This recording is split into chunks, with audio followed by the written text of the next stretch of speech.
unas semanas, Naciones Unidas publicó un informe estremecedor. Al menos 1 millón de uigures había sido recluido en campos de internamiento en China.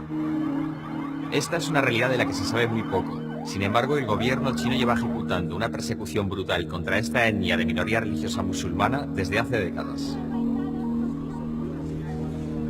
¿Quiénes son los uigures y cómo ha llegado la situación hasta este punto? Los uigures son una minoría étnica turcomana que habita en la región septentrional china de Xinjiang. Son 10 millones de personas en el país más poblado del mundo. Tienen su propia religión, el Islam suní, y sus propias costumbres. Pasaron a formar parte de China en 1949, año de la fundación de la República Popular. Desde entonces el gobierno chino se ha esforzado en poblar esa región de chinos de etnia Han, la mayoritaria en el país.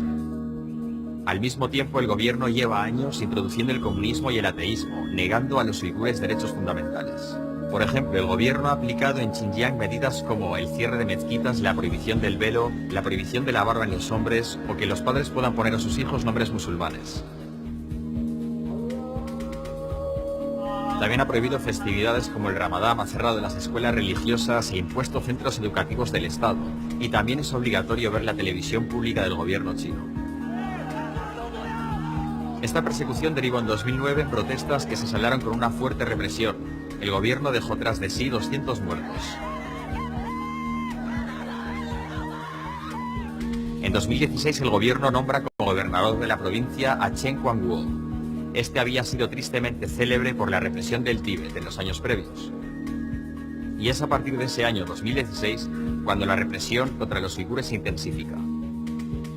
A las medidas que hemos mencionado anteriormente se suman otras como la confiscación de pasaportes que impiden a los uigures viajar.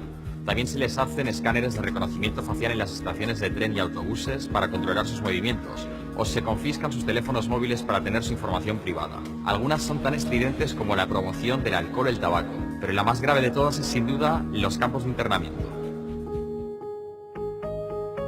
Según varias ONGs y periodistas que han burlado la censura china, así como testimonios de uigures que han pasado por estos centros, que los llaman de reeducación, los campos existen desde 2014. En ellos se interna a uigures de forma totalmente arbitraria. Sus rutinas consisten todos los días en horas de adoctrinamiento comunista, luego tienen que repetir consignas y tienen entrenamiento militar. Si se niegan pueden pasar hasta 12 horas esposados. Algunos reportes hablan incluso de torturas como el waterboarding. Según el informe de la ONU, 1 de cada 10 uigures está en esta situación. ¿Qué dice el gobierno chino de todo esto? Obviamente lo niega rotundamente. Dice que se tratan de centros de formación laboral donde su asistencia es totalmente voluntaria. Es más, justifica la persecución a los uigures por decir que son separatistas y terroristas islamistas. La realidad, sin embargo, es que los uigures no tienen un movimiento separatista organizado, y más allá de las protestas de 2009, no han participado en actos violentos contra el Estado. Parece que China usa la misma excusa que han usado otros países desde los atentados terroristas del 11 de septiembre para satisfacer sus intereses sin tener en contra la opinión pública. El Islam es el problema. De hecho, en China se considera el Islam una enfermedad mental. Lo que ocurre en realidad es que Xinjiang es una provincia rica en recursos naturales, entre ellos el petróleo. La provincia es además el centro logístico de la estrategia comercial china más ambiciosa hasta la fecha, la Belt and Road, por la que decenas de países se benefician de las inversiones mastodónticas chinas.